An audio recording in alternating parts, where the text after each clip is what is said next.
stop the world. Cut. No, the producer isn't quibbling with the way the world is turning. The overall setup is not quite right to fit his needs for a particular film. That's one big advantage of Solarama. We can literally control the elements, on Earth or in space, for motion picture purposes. After a conference and a change of setup, the producer is ready for another take. This time from the point of view of the moon. Or perhaps the script calls for some type of vehicle traveling through space. Solarama can achieve that too, creating a realistic effect. Note the depth, the perspective possible with this studio technique.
I have no recollection of it myself, but my mom always used to love telling the story of the first time she took me to see a movie in the theater.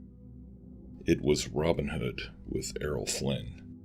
I guess it must have been a special rescreening or something, because obviously I wasn't alive when that movie first came out, but she would laugh every time she talked about how as a 2-year-old, I was bouncing up and down in the seat almost the entire time, pretending to ride horses and shoot bow and arrows and have sword fights and all that. I was absolutely captivated by the experience as a toddler. I was in Sherwood Forest. I was in Nottingham. I was there, living through the things being projected on that screen. The first such cinematic experience I do remember was when a few years later I saw Return of the Jedi on the silver screen. And while hopefully I was a bit more self-contained than when I was 2, I still remember being immersed and enthralled by the action, by the alien worlds, and by the entire delicious fantasy. Lightsaber battles and Jedi powers, and of course the speeder bike scene on Endor, which blew my little elementary school mind. I mean, I was transported. It was, in a way, transcendent of everyday life. And then in the never-ending story, it too was filled with fantastic creatures and lands and adventure and all the rest, and of course the Empress character, who, as a 7-year-old boy, I thought was the most beautiful girl I'd ever seen. I wanted to marry her. She was my first crush. Although now as an adult, I must admit I'm a little disturbed by how much makeup they put on a little girl like that, but hey, I was 7 at the time.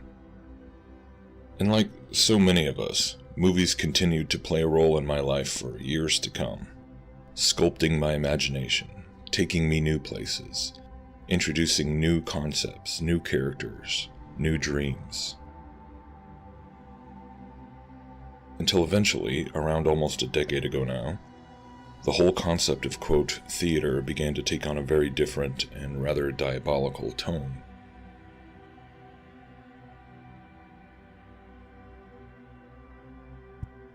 And so now here we are, more and more of us coming to the extremely disturbing and disorienting realization that we have been living our entire lives, being immersed in, captivated by, sculpted by, all sorts of theater on all sorts of levels.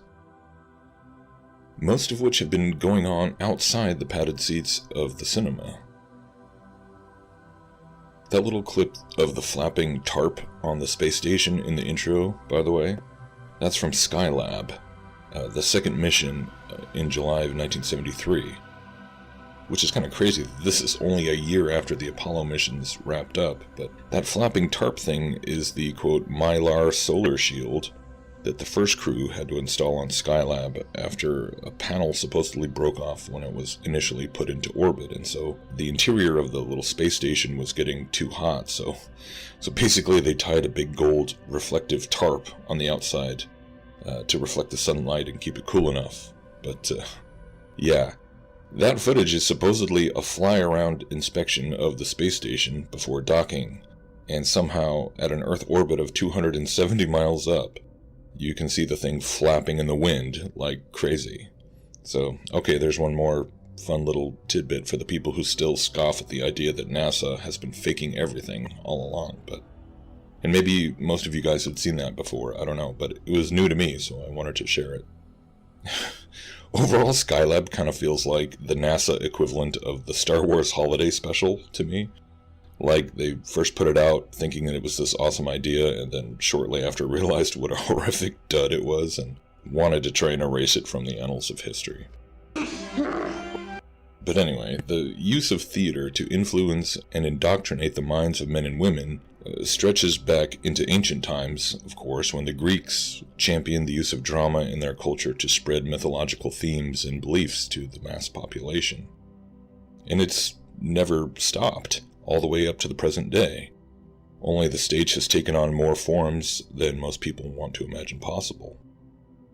Because now the theater is all around us, not just in what we recognize as entertainment or, quote, art, but in science, education, politics, news. It's everything. It is somewhat like the film Inception, except it's like movies within movies within movies, and the entire grasp of concrete reality just gets blurrier and blurrier with every passing year.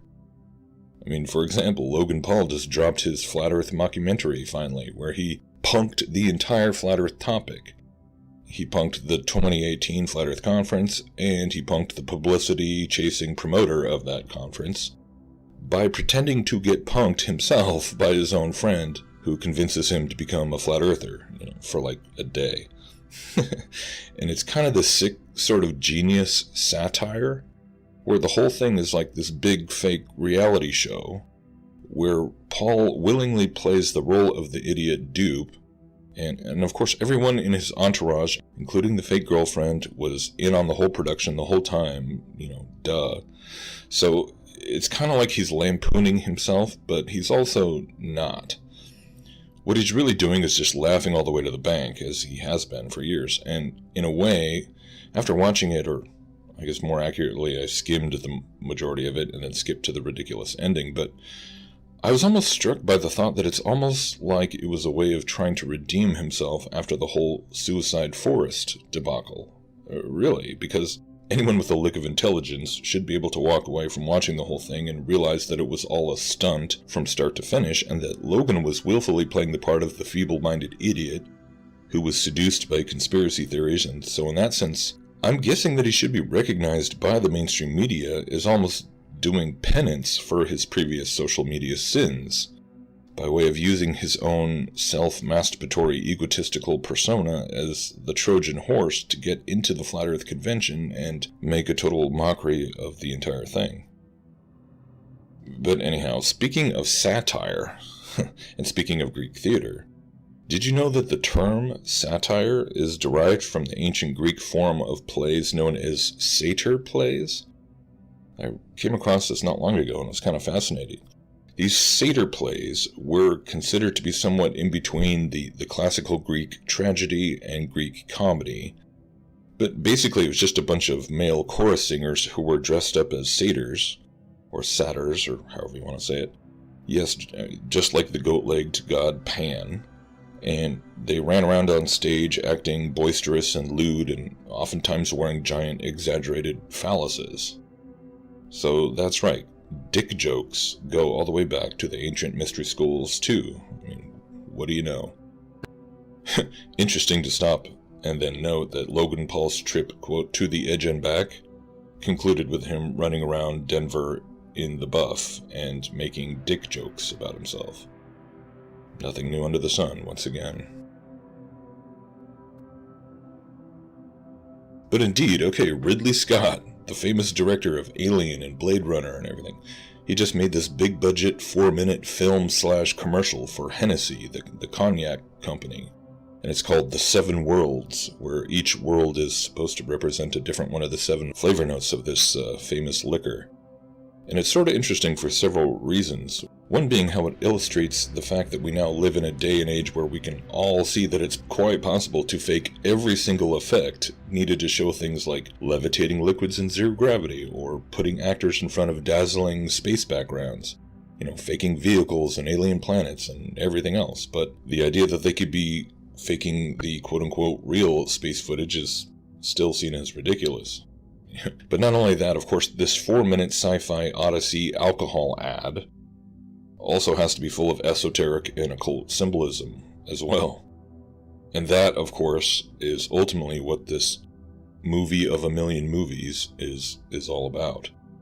The Luciferian myth that is at the core of all myths. And I know that for so many people, even so many Christians, this is still such a hard thing for them to wrap their heads around. Even though the Bible makes it undeniably clear that this is the case. The lie, the great deception that the scriptures warn us about, is all about mankind becoming our own God. I mean, that's it. And you see it playing itself out more and more all around us all the time, where people in the spheres of even business and industry and the tech sector, as it were, and all kinds of other seemingly, non-spiritual arenas are buying into and promoting these concepts of shaping our own reality and mindfulness and other such new age concepts and buzzwords.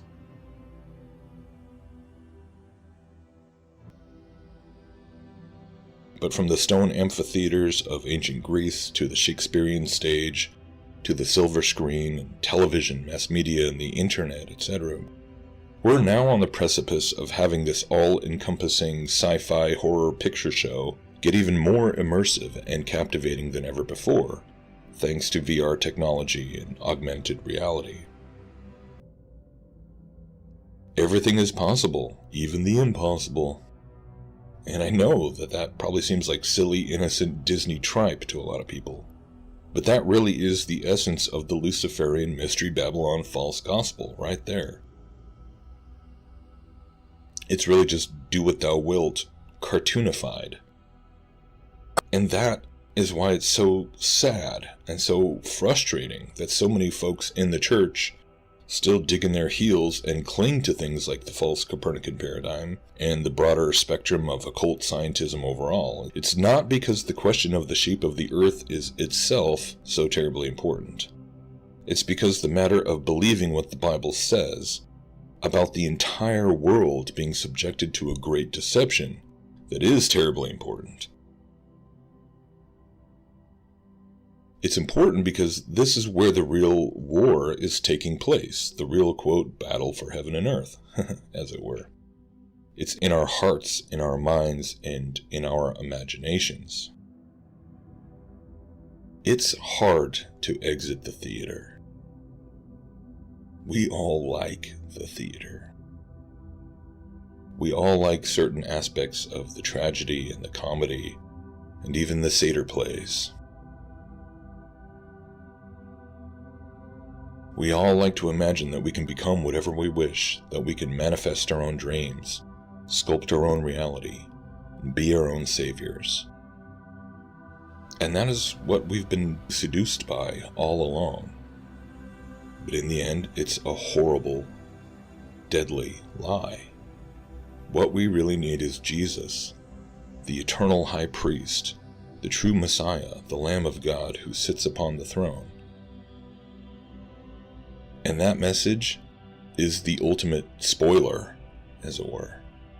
It's the reason that when we talk about Jesus and what he's done for us, it infuriates the Gnostics and the New Agers and the quantum mystics and the transhumanists and all the rest. Because we're ruining the movie. We're tarnishing the fantasy. And it's also the reason that topics like Flat Earth trigger so many Christians who are still clinging to the notions of trying to appeal to the warped wisdom of this fallen world in order to defend the Bible and defend the existence of God.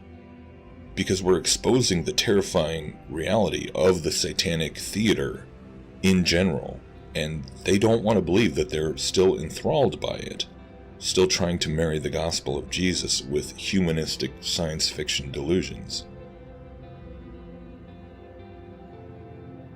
Everything that the world promises is made to look so enticing and desirable and exciting and enthralling and made to seem like the most amazing movie that you could possibly get lost inside of. But in the end, it's really just one big dick joke.